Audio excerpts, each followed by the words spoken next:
So good morning, everybody. Welcome back to the first annual, hopefully, Global Strategy Forum here at the Atlantic Council. Again, my name is Daniel Chu. I'm Deputy Director of the Scowcroft Center on International Security, and I'm leading the strategy initiative that is behind this Global Strategy Forum. I'm going to tell you some more about that later this afternoon. Hopefully you can stick with us. This morning, as we assemble here, I think you can see we've got a very exciting format for you. We're going to have a formal debate on America's role in the world. And why don't we have the participants come on up and get settled in. And I'm going to let them actually tell you more about the format and so forth. But you can already spot some polling ballots on your seats so you can get a sense of what we're going to be trying to do today. And I think you'll find this particularly interesting. After that, we'll have a short break and then go into our final talk session. As you know, yesterday we started with an Enhancing Foresight piece that really talked about big changes in the world and had a couple of really exciting presentations there. We talked about preventing failures as we see some disconnects between the way the world is changing and the way we currently think and operate in that world. And so after this session and the break, we're going to be talking about imagining solutions, which is, given those changes and given those disconnects, can we start to think about some new ways forward and some new ideas for how to think about strategy and policy development. Immediately following that, we'll have a wrap-up session with a really interesting group of participants moderated by our CEO, Fred Kemp, to really try and pull all of these threads together. I think really my impression of particularly the first day, and I think what you'll see today is we've got a lot of interesting pieces on the table, and the question is, how do we pull these together and what do we want to do next with the ideas that hopefully we've seeded in your brains. So with that, I'm going to turn over to our moderator, who will tell you a little bit more about the session you're about to see, and I look forward to hearing from all of you later on how you feel about this particular format, which we're very excited about. Thank Hisham, you. over to you. Good morning. My name is Hisham Malham. I'm the Bureau Chief of Al Arabiya Television and the correspondent for Al Nahar newspaper. And first, let me thank Chairman Huntsman and President Kemp for including me in this wonderful event. We have a different session today. We promise you that sparks will fly. We promise you a vigorous, spirited debate. We will not be just giving you stale conversations and assessment of the world, but really a serious debate about a central question. We will ask you to participate, that is, to do what Americans love to do, vote.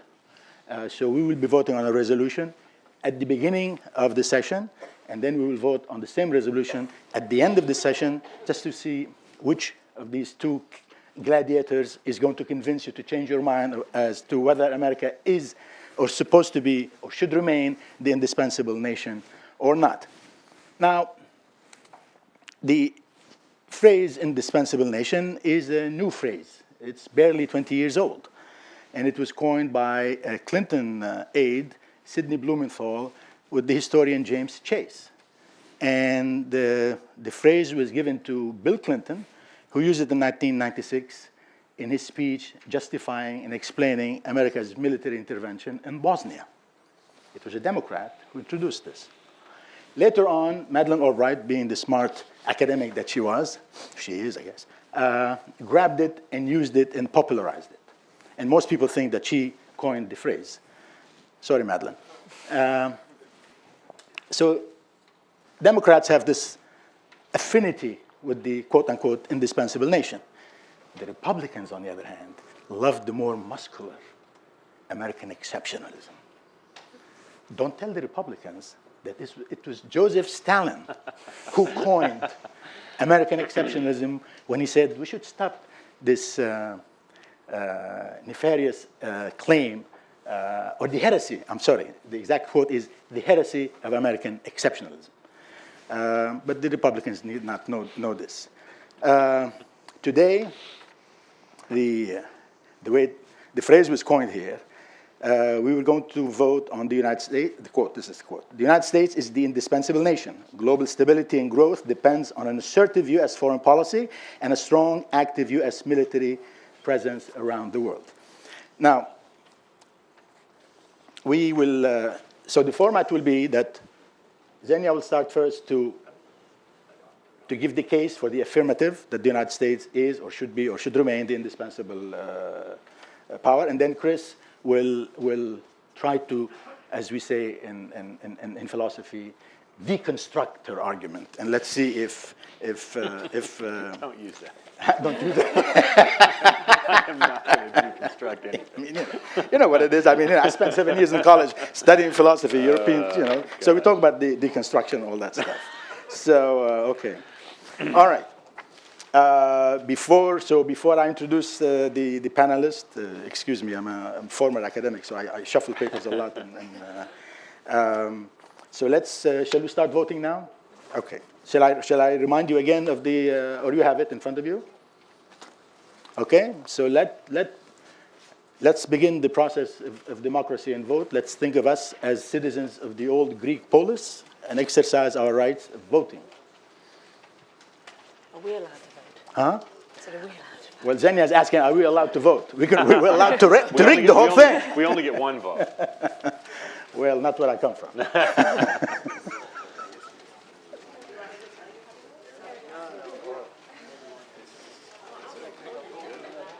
Rachel, was this supposed to happen in total silence?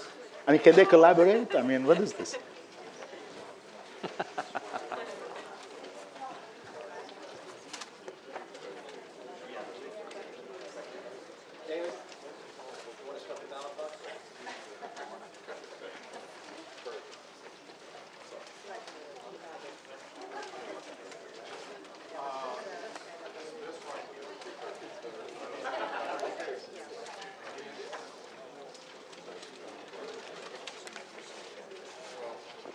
How you feel? Good. I'm good. I can't say this. You can't say this. Not with a mic on.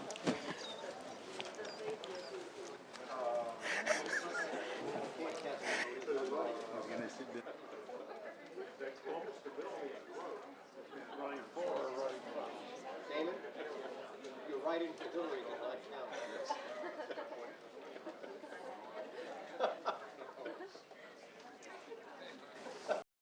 I know that Ted is your boy.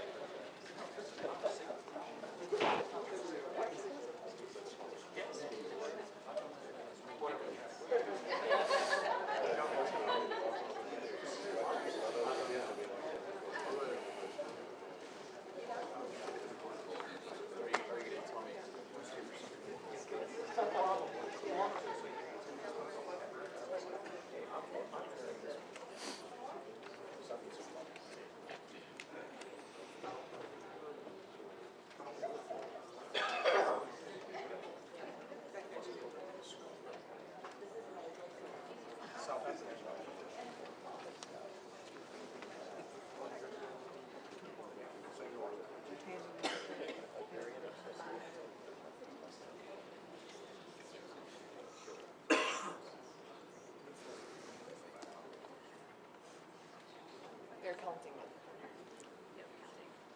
Are we sure nobody will rig the votes? You can introduce them. Okay. All right. As I said, we promise you a spirited debate, and in the Marxian tradition. You remember your Marx in college years? Marx used to say, he used to prefer what he used to talk about as hand-to-hand criticism. So fists are allowed as long as they spare the moderator. First, let me introduce Xenia Wickett. Xenia sounds and speaks in a beautiful English accent because she is, but more importantly, she's also an American citizen like me. So we'll forgive her for the beautiful accent. Xenia is the project director of the U.S. project and the dean of the Queen Elizabeth II Academy for Leadership in International Affairs at Chatham House. Prior to this, she was the executive director of the Peace Nexus Foundation based just outside Geneva. She served, I'm not going to read the whole thing because you have it, and let's not waste our time because we need to listen to them. She served, prior to that, at the Belfer Center at Harvard University. She did her stints at the State Department and National Security Advisor. She knows India, she knows the Middle East, she knows Europe, she knows the United States. She's really brilliant. That's enough. Christopher Preble. Mr. Preble is the Vice President for Defense and Foreign Policy Studies at the Cato Institute. He is the author of 3 books, including, and I'll read the titles, and that really exposes him. Kind of tips my hand. Yes, exactly. The Power Problem, How American Military Dominance Makes Us Less Safe, Less Prosperous, and Less Free. I think the title says it all. We know where he comes from. Okay, if you're not convinced, another title. A Dangerous World, Threat Perceptions and U.S. National Security. If you're not even convinced, take this one. Why Terrorizing Ourselves, Why U.S. Counterterrorism Policy is Failing and How to Fix it. He's known to most of you here. He's been all over the place. And he's equally brilliant, too. So after that, we're going to wait for the poll results.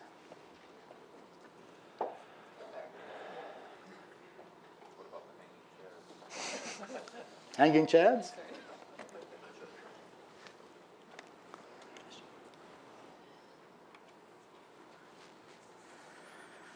Okay, the green has it. We have 32 green, which means agree. Red, disagree, 14. Yellow, undecided, 11. So the green, affirmative, won, but the percentage is 56%. Red, disagree, 24.5%. The yellow ones, I'm reprimanding you, 19%. The total is 57% agree. No applause? Okay. All right. Now that the majority agrees with your position, Zenia, take it easy.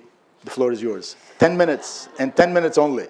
Thank you. I feel a bit like Hillary Clinton must feel. I'm kind of a fait accompli. You know, I don't necessarily think that's a good thing, but putting that aside, I support this proposition. Why do I support this proposition? Let me break it down into 3 parts. Let me start with the first part. The US is the indispensable nation. Let's just take a look at some of the global challenges that we're facing. Terrorism, pandemics, SARS, Ebola, bird flu, climate change, natural resource constraints, food, water, energy. We heard about that yesterday a little bit. Traditional security challenges, among others, Russia. Cyber attacks, whether it's denial of service or it's IP theft. Internal unrest in the Middle East and Africa, too many countries to mention. Humanitarian disasters, the earthquake in Nepal, the tsunami about a decade ago now, the floods that reappear every year in Bangladesh and Pakistan and elsewhere. Economic uncertainty and slow growth, and the use of WMD. This is not all of the threats that we're facing, but certainly this is some of them. Most, if not all of these, are of vital national interest to the United States. And all will, to varying degrees, require a US response, US role in the response. Pandemics. Just look back a couple of weeks ago to the earthquake in Nepal, a response by the US military, a response by American pharmaceutical companies, a response by American NGOs, be it CARE, American Red Cross, IRC, and others. Climate change, a significant role for America's diplomats to come to an agreement with China, for example, as we did last year, from American car companies when the government doesn't act, from American cities, and again, from American NGOs. Energy. America provides 20.6% of global gas. Response from American oil companies, again, American government, entrepreneurs. Cybersecurity. Can you imagine a response to the cyber threats that we face without American business, without American companies, without the role of DARPA and others? WMD, weapons of mass destruction. Can you imagine a solution to the challenges of Iran's WMD, of North Korea's WMD, without American diplomats, without America's military might backing up American diplomats? And just traditional security. Let's go back to the Libya operation in 2011. Whether or not America is in the lead or not, American assets and capabilities are required to respond. The US is the only nation that is truly global. And it isn't just about the world needing the US, but it's also, this is about America's vital national interests. This is about America needing to act. Thus, to the first clause, the US is necessary, the US is indispensable. But, and let me be clear, it is not sufficient, and I'll come back to that idea later. Let's look at the second part of the clause. Global stability and growth depends on an assertive US foreign policy. Let's break that down a little bit. Assertive does not mean aggressive. As defined by the Oxford English Dictionary, assertive is of the nature of or characterized by assertion, declaratory, affirmative, positive, dogmatic. Should the US have an affirmative and positive foreign policy? I don't think there's anybody in the room who would say no. Should it be based on our values and our morals? Absolutely yes. Our dogma, no question. Ambiguity and uncertainty are dangerous both for the US. If we don't know our objectives, how on earth are we going to fulfill them, and how will others know them? And for others, if they can't predict American actions, if they can't predict American red lines, that is a dangerous state. Let's look at the first part of that clause then. So there's no question we need an assertive US foreign policy. Global stability and growth depends on it. Let's look at global growth. The US remains responsible for 16.1% of global GDP, 8.4% of global trade, and 25% of global outflow investment. Given those numbers, can you imagine a world in which global growth does not, economic growth does not depend on the United States? And on stability, let's just look at the events in Yemen over the last month or so, where the Gulf states, uncertain of what America is going to do or wants to do, have acted unilaterally.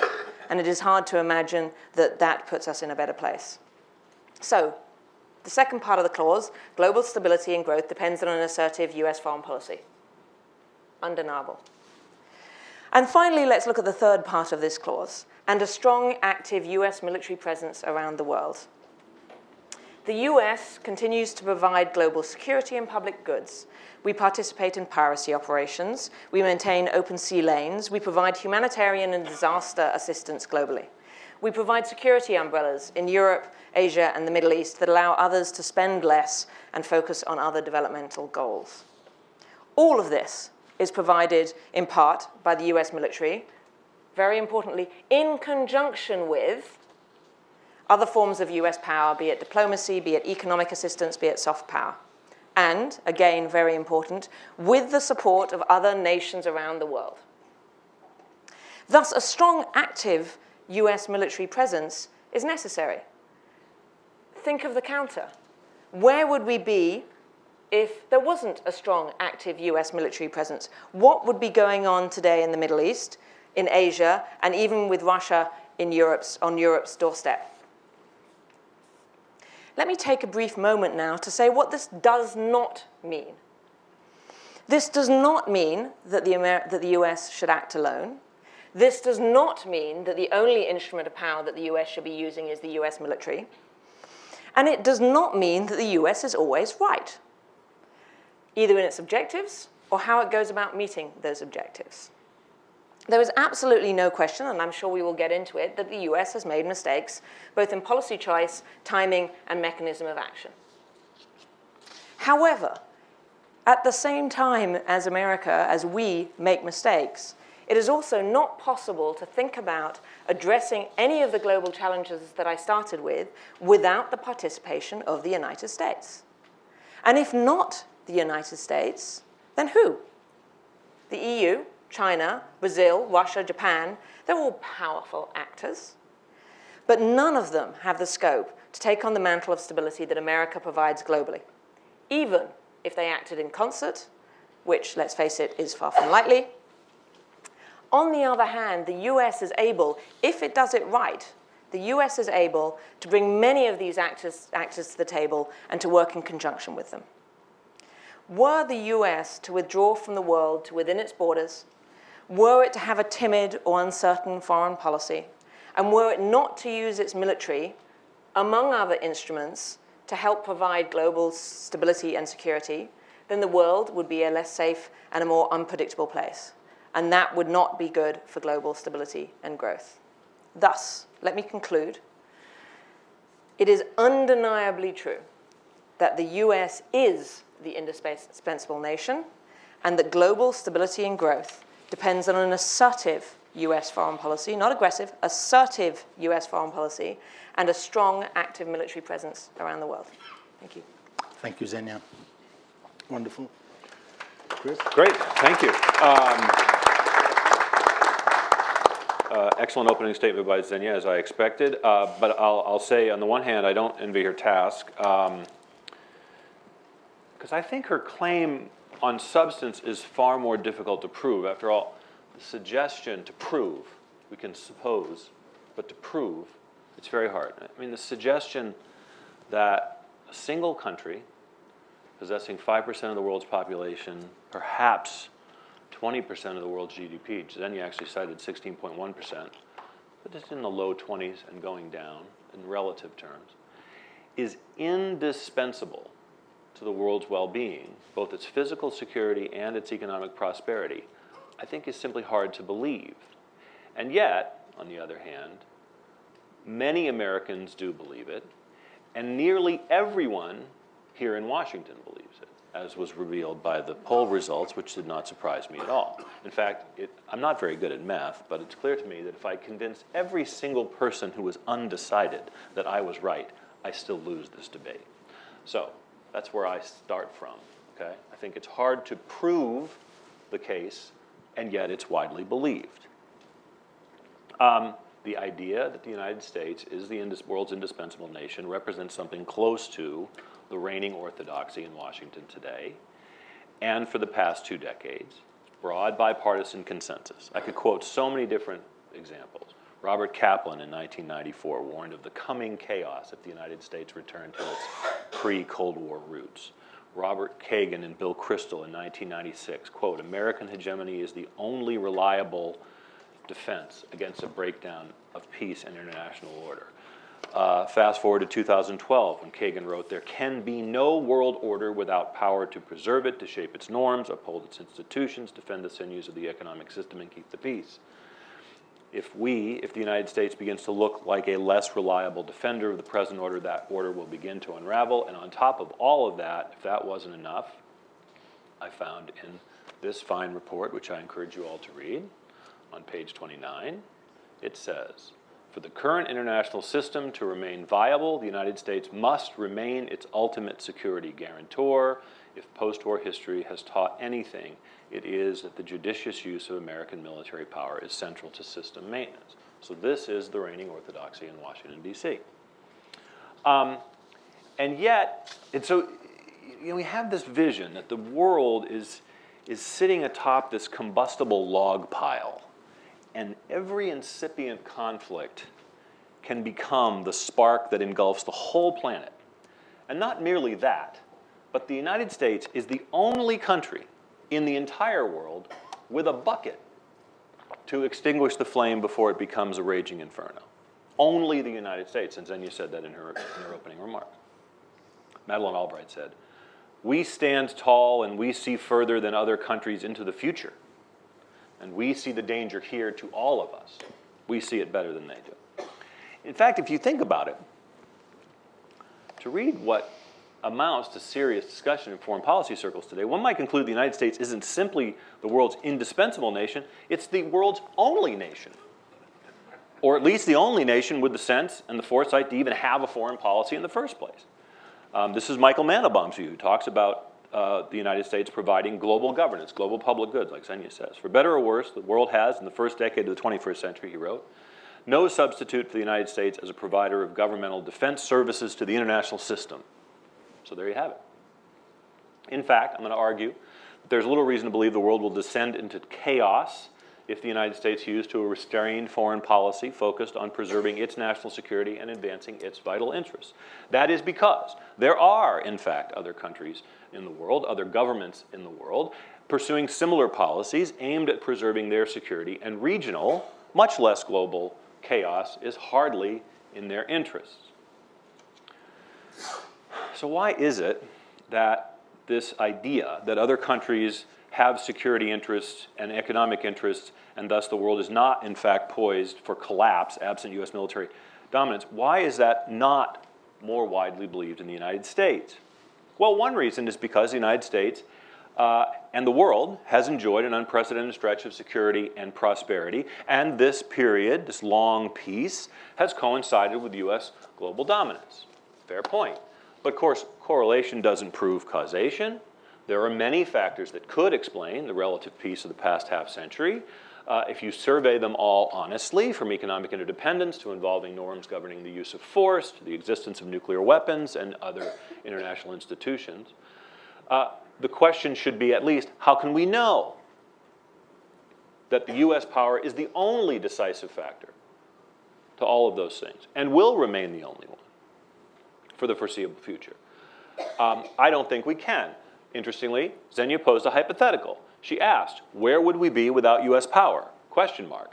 She didn't answer her own question, right? So much of this hinges on a hypothetical. It hinges on the hypothetical that everything that was created up to this point is really all about U.S. power. All of those other things I mentioned are essentially irrelevant, or at least secondary to U.S. power. And in the absence of U.S. power, and again, we have to be very clear here, the particular exercise of U.S. power and the particular way that it has been exercised, without that forward deployed global military dominance that we have maintained for decades, the entire enterprise collapses, crashing down. Now, in fairness, not everyone in the United States is enamored of this idea. I'm struck by when then Senator John Kerry heard President Clinton utter the words in his second inaugural address, he turned to an aide reportedly and said, "Why are we adopting such an arrogant, obnoxious tone?" Unquote. Now, I'll just say one thing. Proudly as an American, I find this particular arrogance endearing to a point. It's a mark of this can-do spirit that we have in this country. We've been allowed to tackle so many seemingly impossible challenges. And yet it isn't true. It can't be true. For the United States to be the indispensable nation, we must be the engine behind every economic success story. Is that the case? No. If we are indispensable to peace, does that mean that our presence ensures it? No. Xenia already anticipated this. She said our presence is necessary but not sufficient to peace and global prosperity. But I think there's a bigger problem here, because I think that by holding ourselves out as the indispensable nation, we clearly have discouraged other countries from spending more on defense and doing more to defend themselves. And I think this made perfect sense after World War II, when these countries were shattered and broken and broke. Okay? But I think we have created a system, if it's true, if the affirmative case is true, we have created a system that is overly dependent upon a single country to exercise that power, and no reasonable plan to transition to something else. Okay? We're going to lock ourselves into this system forever, or at least for a very, very long time. And I think that's a mistake. I think it's a mistake mainly because it is not supported by the American people. Okay? It never has been. And I'll close with two of my favorite quotes on this point.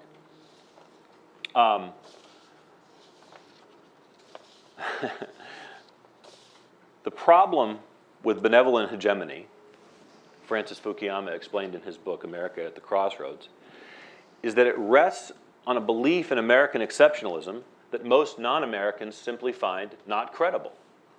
The idea that the United States behaves disinterestedly in the world stage is not widely believed because it is, for the most part, not true, and indeed could not be true if American leaders fulfill their responsibilities to the American people. And even strong advocates of our current posture, of the indispensability thesis, as I call it, concede that it probably isn't realistic to expect Americans to bear these burdens of global governance indefinitely. For Americans, Michael Mandelbaum grudgingly admitted in his book, The Case for Goliath, our own nation's interests have priority. This does not speak unusual financial stinginess or moral callousness. Americans approach the world much as other people do. For the American public, foreign policy, like charity, begins at home. And for that reason, above all others, Mandelbaum predicted, the American role in the world may depend in part on Americans not scrutinizing it too closely. Well, let me suggest that's not a very durable framework to sustain a public policy, a foreign policy, in a democratic republic. And I think that the weaknesses of that strategy have been revealed dramatically since the financial crisis in 2008. Strategy is guided, if not dictated, by the resources that can be made available to execute it. And if we as a nation, if we Americans, have grown tired of waging wars on others' behalf, in short, if we are unwilling to pay the costs of being the world's policeman, then the logical decision would be to reconsider that role, encourage other countries to defend themselves and their interests, and bring the object of our foreign policy in line with the public's wishes. Thank you. Thank you, Chris.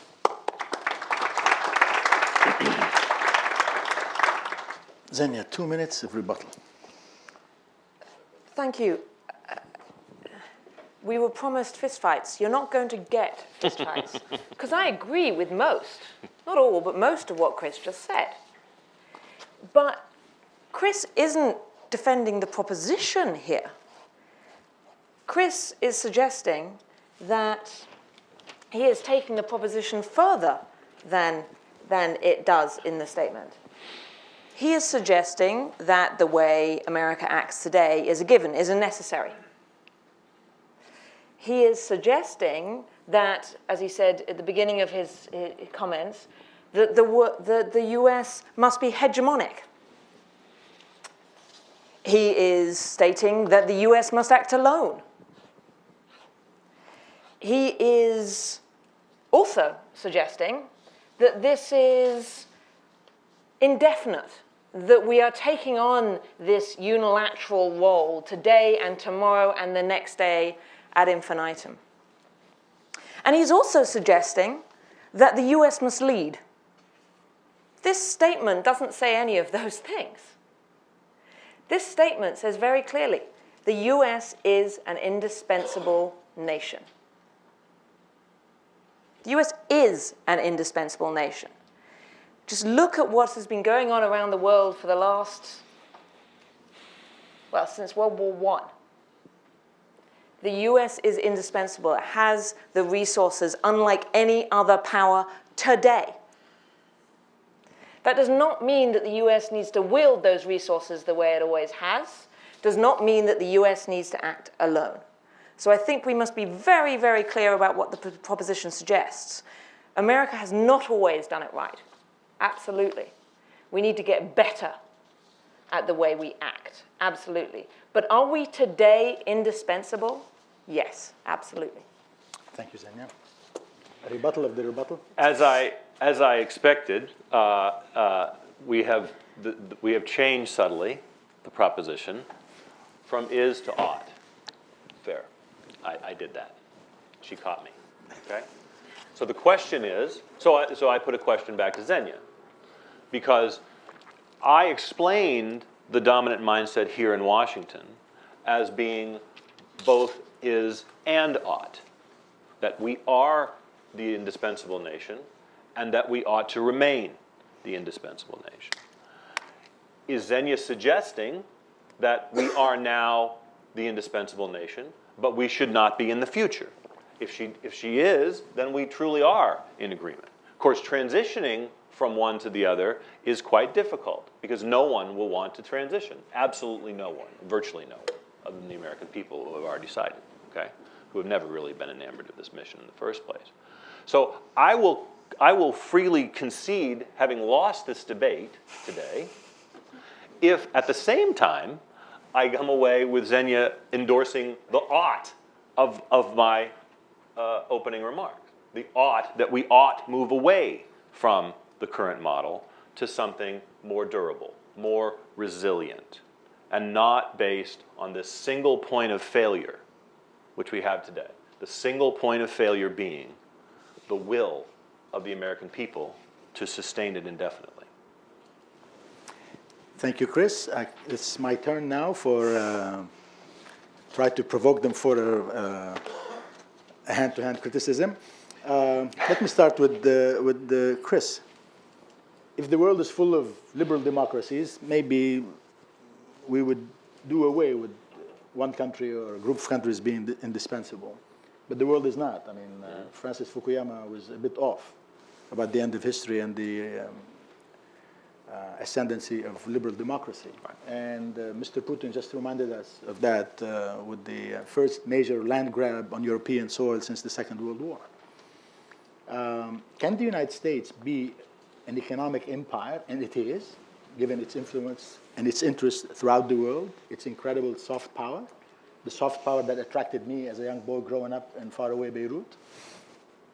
Can it defend these interests in a world dominated by the likes of Mr. Putin, the Chinese government, Khamenei, Hugo Chavez and his successor? If the world is going to be dominated by one political culture, and my reading of history is that the world was always dominated by either a great empire or a group of empires, from the great Roman Empire, and I'm a big fan of the great Roman Empire, which created the universal language, which created universal law, built 50,000 miles of roads.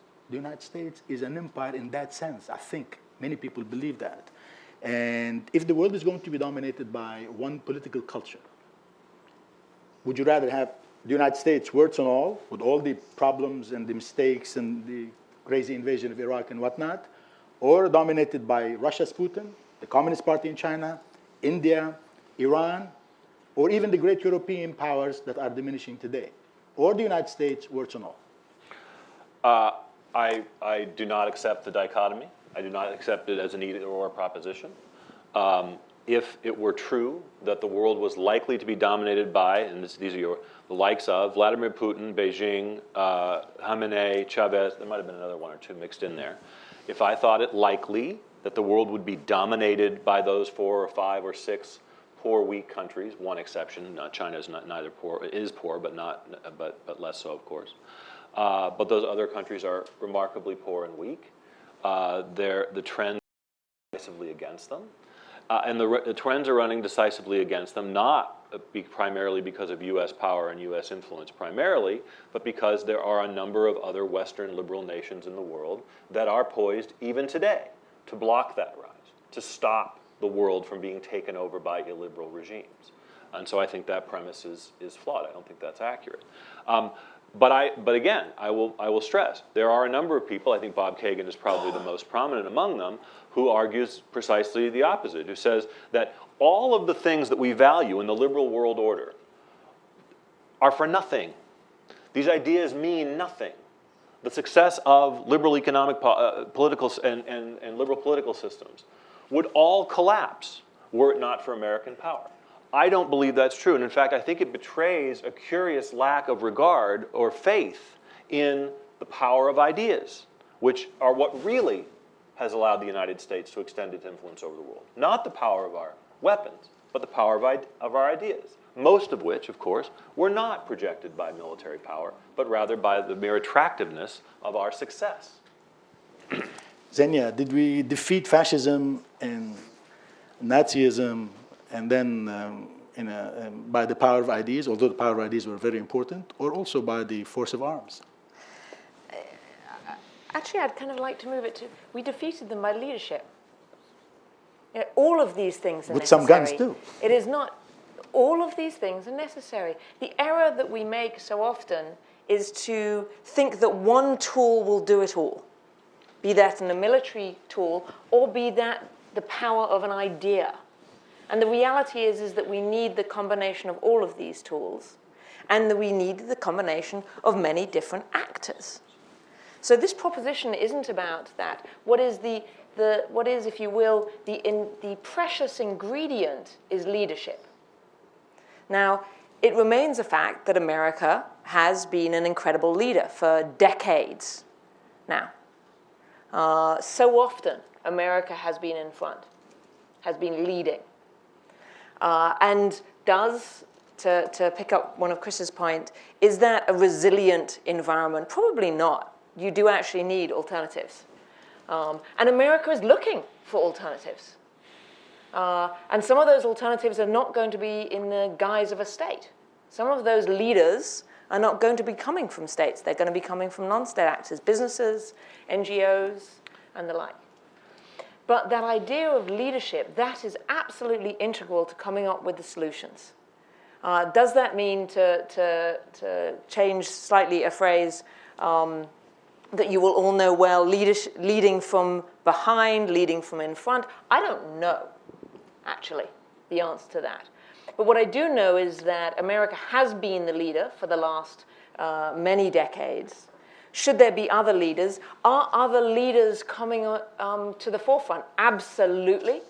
Again, I go back to the Libya operation, which was not led by the United States. It was led by a number of European powers. We talk about environmental issues, and the change in environmental policy here in the United States is not being led by the federal government. It is being led by cities. It's being led by companies. So, who takes that leadership is in question. But that idea of leadership, which is oh so necessary, is different from debating whether America is today the indispensable power. When there's absolutely no question it is, and it today is and has been for many decades the leader which we have all followed. Does that need to change? Yeah, and this I probably agree with Chris. There needs to be alternatives. Can I say this? Leaders need followers, and ideally followers with capabilities, not just liabilities. Okay? And yet again, the explicit purpose, the premise underlying the indispensability thesis is to discourage other countries. This is a direct quote from President Bush 41's early draft of the Defense Planning Guidance. The object of U.S. foreign policy was to prevent the reemergence of a new rival capable of challenging U.S. power in any vital area, to deter potential competitors, but also longtime allies, such as Germany and Japan, from even aspiring to a larger regional or global role. That was the object in 1992, and even today. The leading advocates of our current grand strategy, Kagan and Crystal called it benevolent global hegemony. The new version is deep engagement. That's what they call it. They measure the success of U.S. foreign policy by the fact that it has, in fact, discouraged other countries from developing capabilities that might actually be useful in their region to defend this world from the likes of Vladimir Putin and the rest. Okay? This is not inadvertent. This is by design, and I think that design was flawed. We also do have to acknowledge, we've sort of skipped past it, we also have to acknowledge that the exercises of American power that are specifically connected to this strategy of global dominance, some of them have had horrific, tragic effects, right? We've skipped past the Iraq War, right? Which has given rise to ISIS most recently. We skipped past the Libyan intervention, leading from behind, which has just unleashed chaos in its wake. So we have to be honest that the current system certainly isn't perfect either. And so again, I think that the burden of proof is not merely on those of us like myself who are trying to shift the status quo to this alternative vision, but to acknowledge that the current vision has some current flaws and some, in the near future, some real underlying weaknesses. Again, as I've said, the lack of public support here in the United States. You make a good case that the United States should not discourage other liberal democracies from maintaining their military strength to help the United States to stand up to the likes of Mr. Putin and others. But people would argue that the idea that the United States should remain indispensable, especially now, at a time when Europe is essentially disarming. I mean, there was I remember 2 weeks into the Libya operation, the Brits ran out of ammunition. Right. They're going to decommission their aircraft carriers. It seems to me now, watching Europe, probably the French are the only people in Europe who are willing to put up a fight. Sometimes they go overboard and play the beau geste game, but they do fight. Right. Let me give you another example. In the 1990s, to the eternal shame of Europe, for the first time on European soil, in the Balkans, there were people who were being killed en masse because of their ethnic and religious backgrounds for the first time since the Holocaust. What did Europeans do other than this? The Germans said, our constitution, come on. And the Brits were, no, we're far away. The French didn't want to do it. The Russians and the Greeks were helping the people who were committing the mass murders. And it took the American government, I mean, Bill Clinton was dragged, shouting and fighting. to stop it. And then they provided some leadership, and through NATO, we stopped the mass killing of people. And the interesting thing about it, talk about benevolent power, I come from the Middle East where everybody doesn't believe anything the United States does. This is one incident where the United States did intervene, paid money, put its prestige on the line in an area where there isn't a single discernible economic strategic interest. This is not Iraq, this is not Kuwait. And we've done it with the victims of the tsunami, we've done, the benevolent thing, recently the Ebola, and all of these things. What would you have done if the United States did not intervene and found this chaotic situation in the southern region of Europe? Not to mention, if the United States was not very active, what Putin would have done, not only to Crimea, but to other former Soviet republics. Right, so all of those things occurred under the rubric of American indispensable power. All of them occurred in a system that we deliberately constructed to discourage other countries from having capacity to deal with these problems on their own. So it shouldn't come as a surprise to us that the Brits ran out of bullets or bombs in Libya. It shouldn't surprise us that they lacked both the capability and the will to act even in their own backyard in the Balkans in the late 1990s. Xenia said it best. Uncertainty about what America will do has caused problems. I think that's absolutely correct, right? There is uncertainty about what the United States will do. Now, you could argue that the way to solve that problem is for us to be more certain, right? For the American leadership to just be more emphatic, to carry through all of the commitments that they make around the world. But let me be clear, those are many. If they all come due at the same time, we are in deep trouble. We do not have an alternative. We have created a system that is overly dependent upon the military power of a single country. It is harder for that single country to sustain that military power over time, and because of the political context here in the United States. So it's precisely the uncertainty about what the United States will do that has discouraged other countries to act in a responsible way in their own neighborhoods. And I think that we should be more clear that we would like to see the alternative. Again, the United States hasn't adopted that position. The national security strategy that just issued invokes the word leadership 35 times. 35 times. So the message that we are sending to every other country in the world, again, is both is and ought. We are the indispensable nation, and we shall forever be the indispensable nation. So, Interested the problems that you're describing. in a brief answer before we open it to the questions. I mean, You're in an uncomfortable position because actually, Chris and I agree on many of these things. You know, should America be acting alone? I think if you ask Chris and me, we'll both say no. America should not be acting alone. If you ask either of us, should America just act with military force? Both Chris and I will say no, no. If you ask the question, should our allies have more capabilities? You know, I live in London and I am heavily in the NATO debate.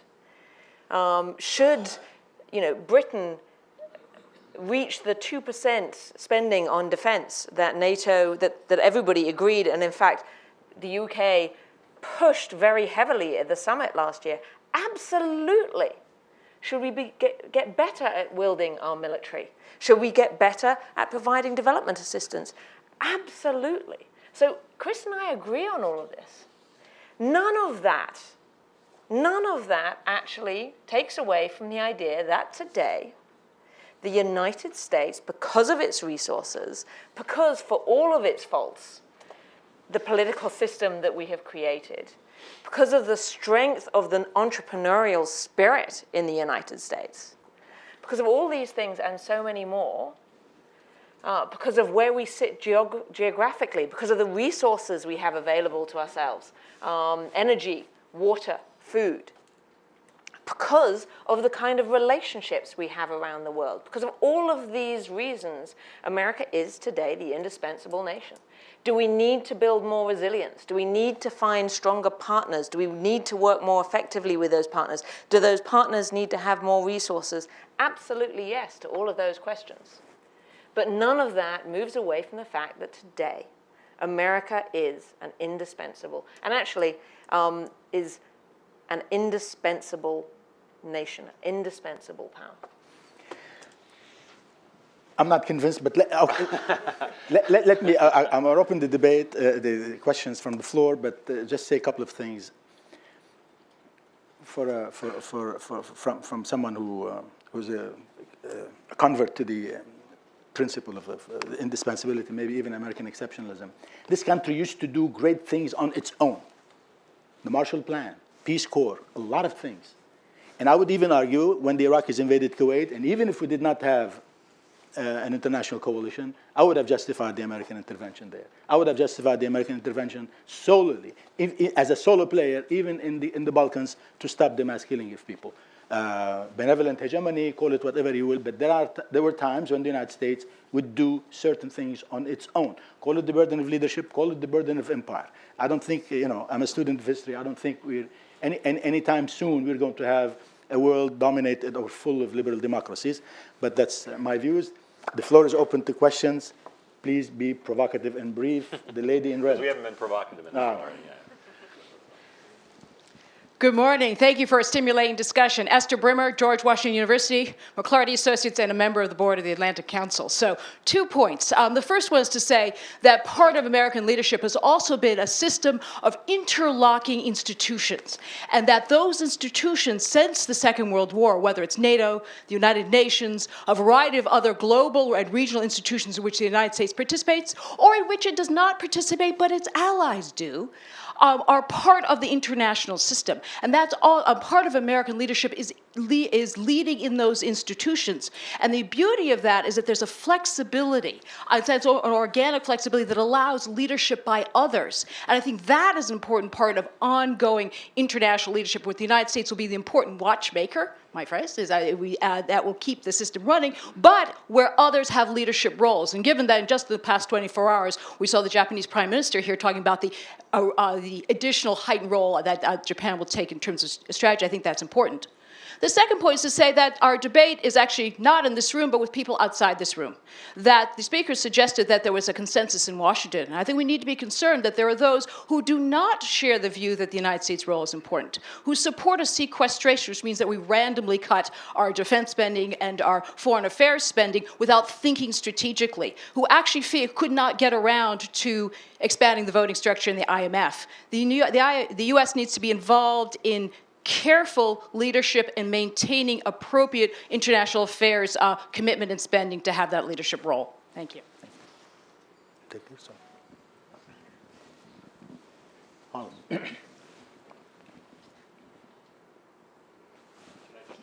Yeah, Harlan, yeah. You can belt it out. It's They okay. won't be able to hear him online. Though, so. I'm Harlan Ullman with the Atlantic Council. I'd first like to congratulate the two speakers for eloquent performances. But as Charles de Gaulle said, cemeteries are filled with indispensable people. And I think you are operating under a false flag operation about an indispensable power. That's an oxymoronic term. So let me cut to the chase. What do you think the United States should be doing today that it's not, or what should it stop doing that it is already doing? Give us some specifics. Sure.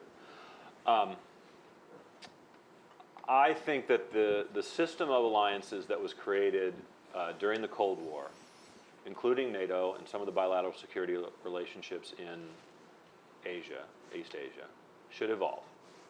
The current model, again, is predicated on the idea that U.S. military power and, crucially, presence discourages these countries from engaging in behavior that in the past caused crises. Okay?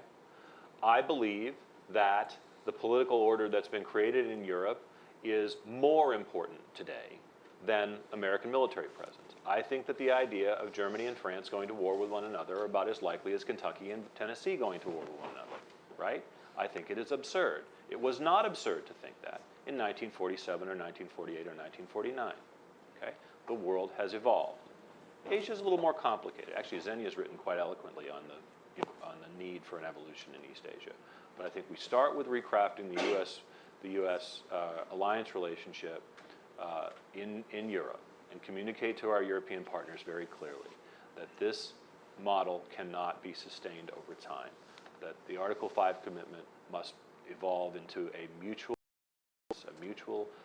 to cooperate, coordinate, but not an attack on one is an attack on all. I think that's essential.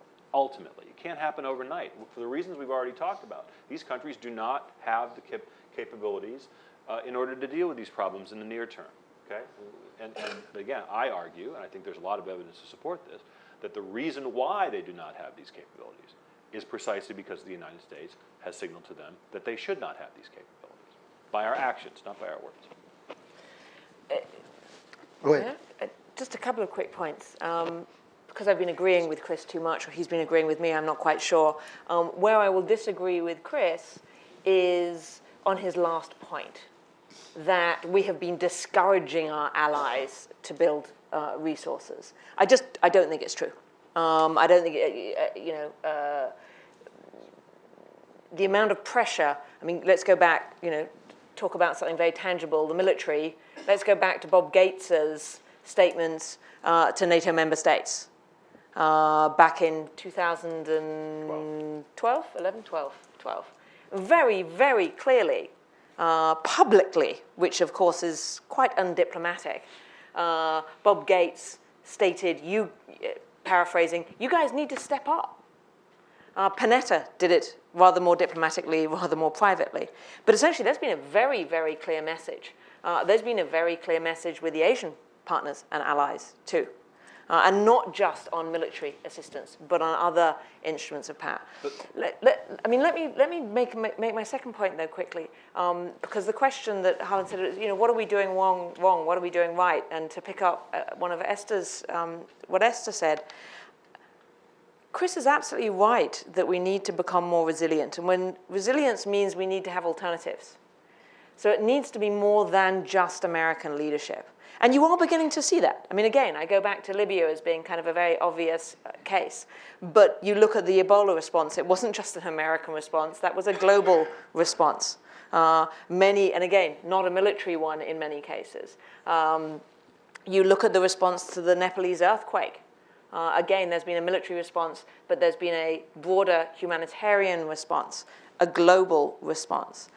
Where I think that we are getting it wrong is in not explaining this broader transition that's happening, moving from a place where it really was American leadership all the time to a place that is a more compound form of leadership. And we haven't explained that adequately. And without explaining that, then you do have this danger of getting to this uncertain world that I was talking about earlier, which is more problematic. And so if there's an error that's been taking place, I think it's that. It's the fact that we aren't explaining that we are in a transition, that we need to be in a transition, that it isn't going to make America not indispensable. It isn't going to make America weaker. But it is a new form of leadership that we need to move to. And there's one, if I can sit here and critique America for 1 second, I certainly don't think America is perfect. It's the response to the AIIB. Just illogical. I'm still trying to find the logic of the American response to the AIIB. The fact that there are other nations out there that are willing, including China, which, by the way, we have spent a lot of time trying to tell them to be, in Zelik's words, a responsible international stakeholder. We may not like the way they're doing it. We may not trust the way they're doing it. But the idea that we should condemn this new structure where people are willing, or countries are willing to spend serious amounts of money on building infrastructure just seems to me a little crazy. So we're not getting it right all the time, that's for sure. Can I just follow up on one thing? Quickly, because we have many hands. Very quickly. I would encourage you all to focus not merely on what American officials say about their desire for greater military capabilities on the part of our allies, but what they do. And there's it's basic common sense. You're not inclined to pay for things that someone else will buy for you. The United States has been buying security for our European and Asian allies for decades, and they, understandably, I'm not blaming them at all. If I were in their position, I'd do exactly the same thing. They are following what we do, not what we say. So, Sorry. gentlemen there.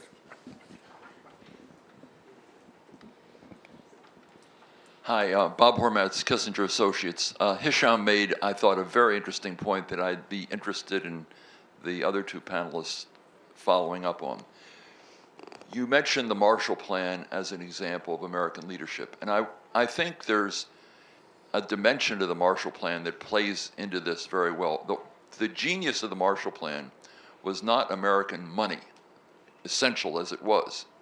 It was that the United States told these other countries, the Europeans, you have to figure out collectively among yourselves how to use that money. In effect, it forced them to form a sort of an economic alliance to take responsibility for figuring out how that money was to be utilized. So it built in to the concept of the Marshall Plan the notion that these countries had to assume a greater degree of collective responsibility on the economic front, which in turn underpinned the NATO alliance down the road. What I think has come out of this discussion, and I'd be interested in hearing more about it, is that we need to figure out ways now of, in effect, creating, as we, I think, are in the TPP and TTIP, economic alliances that underpin the security relationship, because without economic strength, these countries are not going to be able to play a strong security role. Europe will not spend money unless it has a prosperous economy, and it doesn't, and better governance, a whole series of reasons. But I'd be interested in what we can do proactively today in that same spirit to get other countries to take a much greater role in sort of forming economic alliances with the United States so that over time they're better able to assume greater responsibility for the global economy and not just rely so heavily on the U.S., but also as an underpinning to taking a much more assertive security role down the road. Quickly, how are we doing with time? I mean, are we fine? Okay, thanks. Okay, Rob. Go ahead. very quick. It's a great question, and let me first of all endorse wholeheartedly the move to try to conclude both the TPP and the TTIP. As many of you probably know, the Cato Institute is a strong advocate of global free trade, be it multilateral, bilateral, unilateral. We don't really care. Okay, and the reason why is very simple. Okay, because greater trade leads in the aggregate to greater prosperity, growing economies, which then creates the ability to sustain a military capability that in the past has not existed. Okay, so I want to be very clear on this point. But I also want to emphasize how different that model is from the Marshall Plan model. Okay, the Marshall Plan model was aid, right? Now, I think you are correct that the way in which it was parceled out, empowering the Europeans to do it themselves, was crucial. But I also believe that the circumstances surrounding the Marshall Plan were so unique as to almost be unprecedented, right? Right. No, but see what I'm saying? And so I often hear the Marshall Plan invoked, for example, in the case of Afghanistan or other places like that. It's not appropriate. It's not the right fit. So while the Marshall Plan, I think, was important in the immediate aftermath of World War II, that sort of model is not going to work in 2015 and in the future. We need greater economic integration, trade, and that's where we should. Yes. Yes. Yes. Completely agree. Completely agree. Okay. Yep. I'm Nadia. I'm from South Africa. I'm a Millennium Fellow. My question to the panel is how does the U.S. remain credible in terms of being this indispensable nation when it's so inconsistent in its foreign policy? For example, you want to put sanctions on Russia over the Ukraine, but you want to send weapons to Israel over Palestine. You want to not communicate with Robert Mugabe in Zimbabwe, but you want to have negotiations with Sisi in Egypt. I think that's for you. Yeah, I was afraid you were going to pass that one to me. I'll let you take that one, Xenia. Can I answer the first? Well, Bob's quit now. You're absolutely right. Let me say kind of a couple of things. Let me say three things. The first is I want to reiterate again, America does not always get it right. So, I mean, let's just put out that on the table, and I'm happy to sit here and debate anybody who wants to say America does. The second point I would make is I find it fascinating to I sit in the UK now, and my job is to look at the United States. I find it a lot easier looking at the US from the UK than looking at the US from within the US. And one of the rhetoric devices, if you will, that I find absolutely fascinating is this tendency to condemn anybody who changes their mind.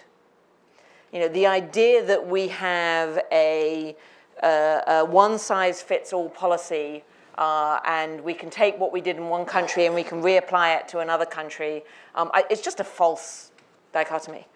The third thing, and that plays to why do we do one thing in one place. The third thing I would say is policy is inevitably full of tensions. I was in the White House when then National Security Advisor Rice was in Egypt and gave a speech that was widely liked, approved of, where she said, no longer will America, and I'm paraphrasing, no longer will America sacrifice essentially, we will risk immediate instability for long-term security. I.e., we're going to no longer ensure that there is stability in, say, Egypt, even if there's not democracy, because we believe that democracy over the long term is going to be a more stable world. And I applauded that sentiment at the same time as recognizing that it was wholly unrealistic. And so we struggle with these tensions. That's why they dropped it later. That's After the Islamists won elections everywhere. Yeah, you know. And so we struggle with these tensions. We make statements that fulfill our values, our morals, our dogma, as I mentioned earlier. You know, we said, yes, there should be voting in Palestine, and then we said, yes, but we don't like who you voted for, so we're going to ignore it. These dichotomies happen and they are going to continue to happen. It would be false to think otherwise. So I certainly don't want to suggest that there is a right and a wrong choice. There just isn't, and each case is different, and sometimes we do make those wrong choices. But I do think that the idea that the democratic system in which, you know, for all of the faults that the current system here in the United States has, the debate internationally being about a broken American system, you know, yes, it is quite dysfunctional here in Washington at the moment. This is yet one more reason why I like living in the UK rather than living out here at the moment. But it's a system of checks and balances. It's a system that actually has flexibility to change. And that, I think, is extraordinarily important, and that is something that we should grasp very strongly. Thank you, Zenia. Gentleman there. Thank you. Randall Ford with Raytheon. You've touched a little bit, both of you, on economic, but no one has talked about financial, global financial markets that the U.S. makes, the amount of capital that the U.S. Moves around the world, that the dollar is the international currency, that we make markets, that the U.S. financial model is the predominant model for creating and allocating capital. So just wondered, does that fact of U.S. predominance in global financial markets not underscore Zenia's point about the indispensability of the United States? I'll take that. I think there is a widespread belief that U.S. economic dominance hinges on our military dominance, right? That's the two go together. I don't think that's accurate, and I especially don't think it's accurate today, right? I think that the size of the U.S. economy, just sheerly by the size of the U.S. economy, ensures that we will be an important financial player globally, and I believe indispensable, perhaps. Maybe, yes. But yes. Good one. Indeed. But, well, again, because indispensable is necessary but not sufficient. But I'm not convinced that we are necessary to every single economic activity in every single part of the world. I think that's a little too much of a stretch even for this proud American. So I would encourage, I mean, I think there is this belief that that U.S. economic dominance is a function or heavily dependent upon U.S. military dominance, I think is badly flawed. There's been some good work that's done recently. Dan Dresner's work on this is quite good. So I encourage you to look at that. Thank you. Gentleman there, yeah. I'll get back to you. My name is Peter Biara Jack from South Sudan, one of the Millennium Fellows. My question is to you, Chris. Yes, you mentioned that people in Washington believe in this indispensable role that America should play. Yes. But the American people do not see themselves playing that role. Correct. What explains the mismatch? And what do American people think is their role? Sure. And then second question to it, can we flip this debate around and say, is China indispensable to global security? I'll answer that second question first. No, absolutely not. They're not even yet indispensable to Asian security, although perhaps someday they will be. To the first question, it's an excellent one. I've written about it a fair amount. It is not a new phenomenon. There is a gap between what the American people expect of our foreign policy and what the elites give them. And this gap has existed for quite some time. The way it has been sustained in the past is mainly through threat inflation. My favorite quote to this effect is Senator Vandenberg said to Dean Acheson, "You need to paint a picture of the situation," this was in 1947, "that was clearer than the truth." Okay, about the threat posed by the Soviet Union, clearer than the truth. So there's been a certain amount of obfuscation, shall we say? Okay, I'll put the gloss on it. There's information asymmetry, right? The people who know the truth about particular threats know more about them than those who don't, and so the elites communicate to the American people what the threats are, and to a certain extent, the American people have to take them at their word, right? And so I think ultimately this strategy was built on the premise that our global presence was actually contributing to global security, and crucially, to our security. But if you poll the American people and ask them, do you think the United States would be spending more or less to assist other allies, even assist, I mean, no matter how you phrase the question, to assist other countries, especially our allies, in defending themselves, overwhelmingly the polls say no. That's not what Americans think that our military is for and should be used for. But there is a gap. It's longstanding, and at the end of the day, I have to be very honest about this. Foreign policy is not the most salient issue for most Americans, and it probably never will be. So you just sort of accept that as this gap, and accept at the times when the gap just becomes too wide. My favorite example of this is I actually believe that President Obama intended. We talked about this before. I actually think that President Obama intended to make good on his commitment to enforce the red line in Syria, and he was shocked that the American people were suddenly roused to action by this incredibly small strike that Secretary Kerry was talking about. So those moments are important but rare. Right? When a particular foreign policy issue becomes so salient that the American people will rise up and say, all this other stuff, the economics, the unemployment rate, all that other stuff doesn't matter. Let's focus for this moment on the foreign policy issue of the day. Those instances are quite rare. Lady there. Thank you. My name is Arya. I'm one of the fellows.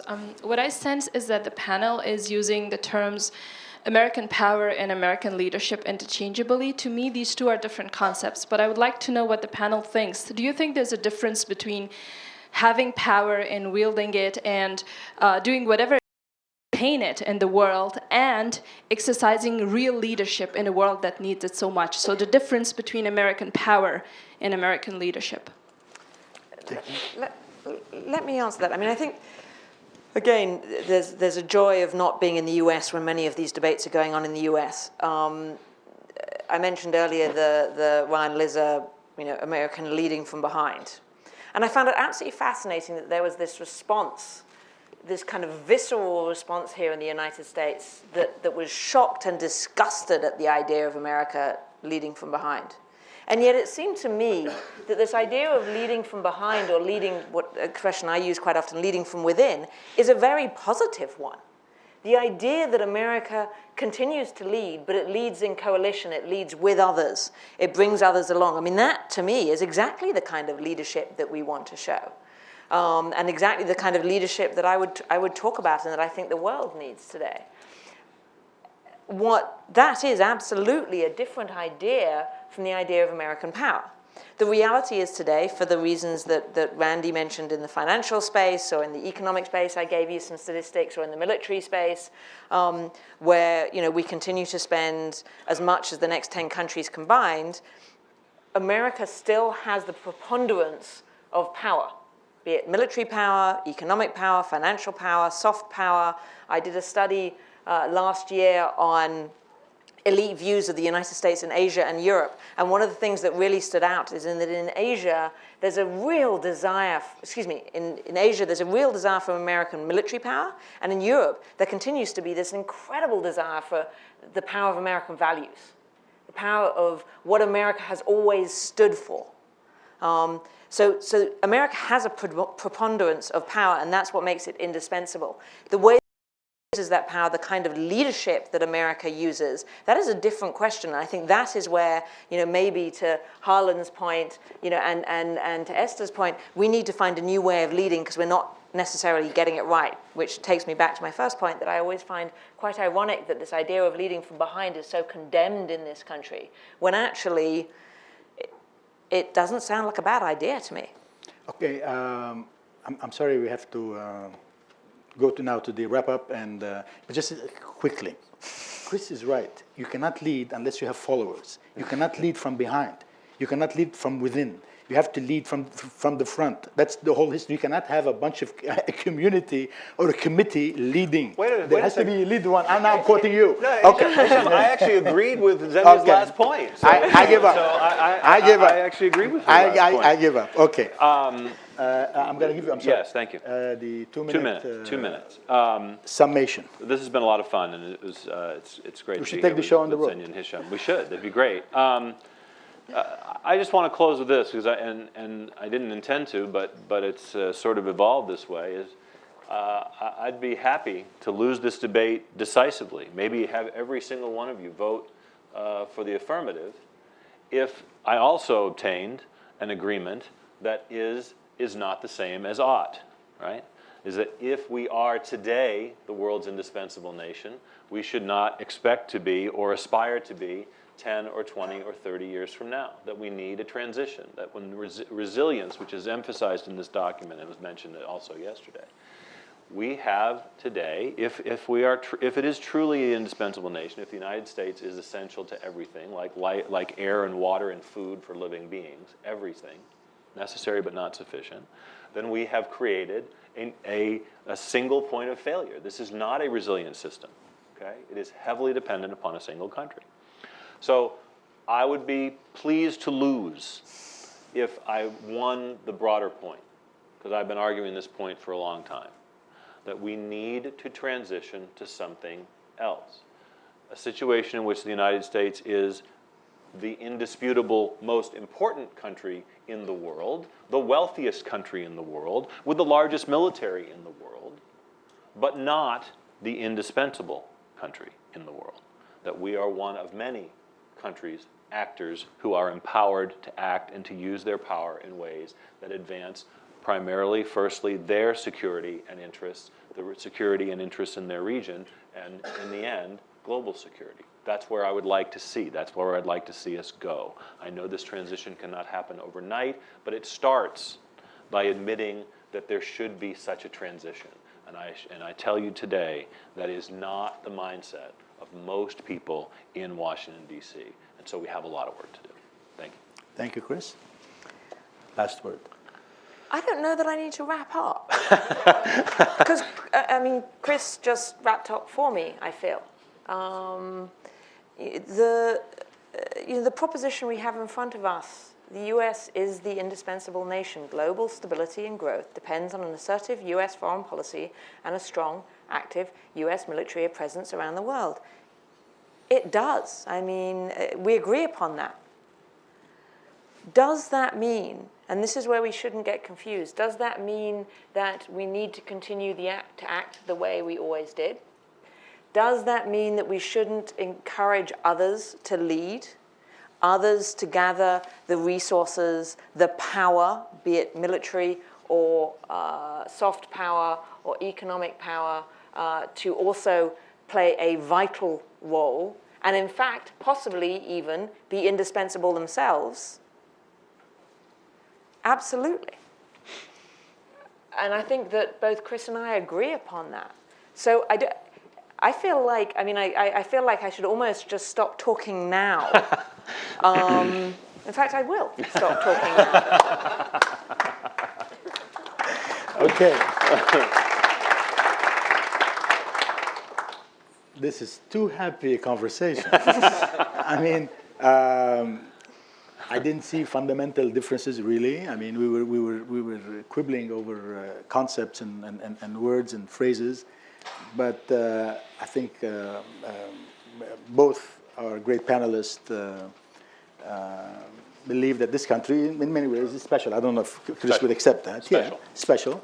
And I always look at it from my own narrow perspective, growing up in a different society and being almost infatuated with the soft power. Before I knew the term of the United States, America's creativity, its vibrancy, its great literature, its great cinema, its great music. And I learned all that before I learned English. And to me, when I talk about the United States as an indispensable power, it's part of it is that soft power, that appeal of the United States. Instinctively, I knew before I could conceptualize it in my mind that the Soviet Union has no chance, not because of the military power of the United States, but they don't have. I mean, everybody in the world, you know, knew Elvis Presley. Everybody knew Marilyn Monroe. Everybody knew American cinema. Even the Japanese, when they were fighting us, they were watching American movies. Even Stalin loved American movies. I mean, instinctively, you know that this country is unique because of the vibrancy, because of the creativity, because of it's a melting pot. You can have a big name that I still don't know how to spell, like Zbigniew Brzezinski, who speaks with a thick accent and becomes one of the most powerful men in the United States. You cannot have that anywhere else. And that, to me, is the appeal of America, the indispensable. Again, you know, the soft power. And I'm frightened to see that the United States you know, is going to lead from behind or is going to lead from the sideways, and the European not knowing how to deal with Putin. I mean, I'm the product of Western culture. I grew up in Beirut, but I'm a Mediterranean. I'm proud of my you know, Middle Eastern heritage, but also European culture. But Europe is becoming fat and old. They want 5-6 weeks of vacation, and they're not willing to defend themselves. And I remember what happened with the Madrid bombing. When, you know, whether you agree with the war in Iraq, it was an adventure. It was a calamity.